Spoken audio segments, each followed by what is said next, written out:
there were obviously many high points with Penske, and one of them is the 241.426 mile an hour lap at Fontana, which, along with bumping your head in the transporter, is a record that still stands to this day. We've had quite a few questions about this, but both Miles and Matthew kind of wanted you to sort of talk them through the lap. You know, look, this is the championship decider.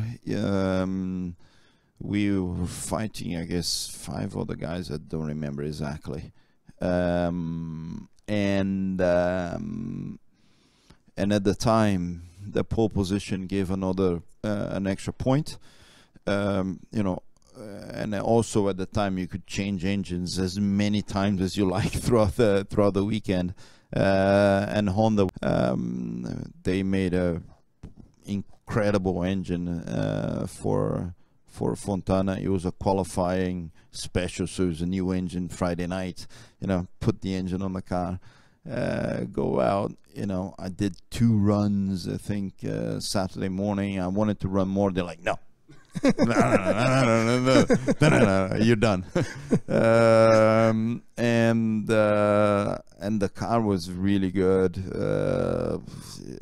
It was, you know, I remember coming out of the pits. So they finally put the qualifying map just for qualifying that gave that even a little bit more power. And going out of the pits, and you could do like 4 warm-up laps, so there was no hurry to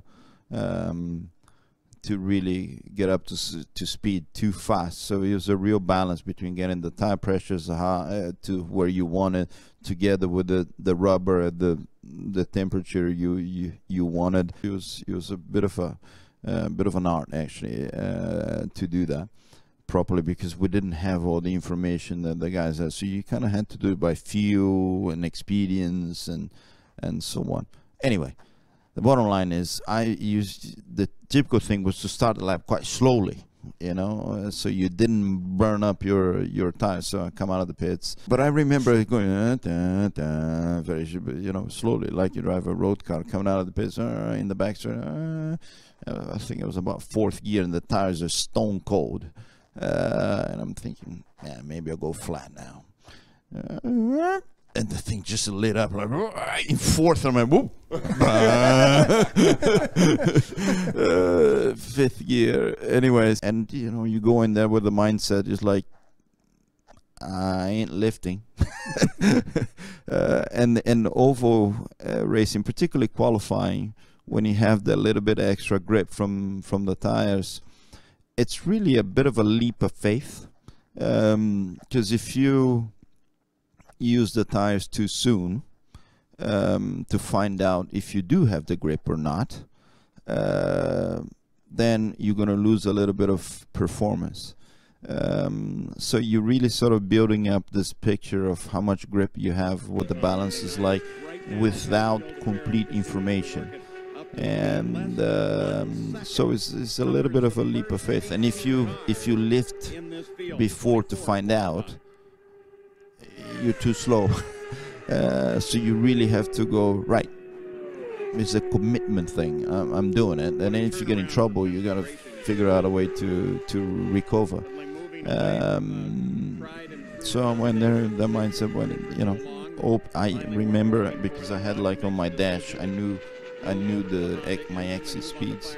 I remember opening the lap at 2:39 and coming out at turn 4. I'm thinking, wow. And that was like 2 miles an hour quicker than I've seen the whole weekend.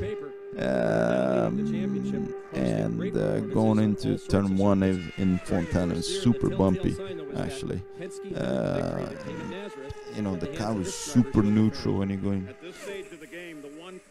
And the thing is going like this. You know, really small. It's funny because I've seen it on YouTube as well. And you know, it looks like it's just stuck, but you know, in the car you just you know, release pressure, a little bit more pressure, and the car is, you know, moving around a little bit, but very neutral. You know, hardly, you know, not I wasn't oversteery, I wasn't understeery, I was like just on the edge.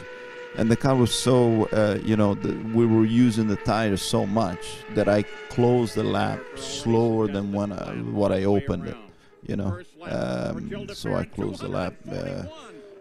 I exited at 2:38, so about a mile an hour slower coming out of turn 4 than I was to start the lap. And that was that, I mean, with the great engine, great chassis, good setup, it was a good day.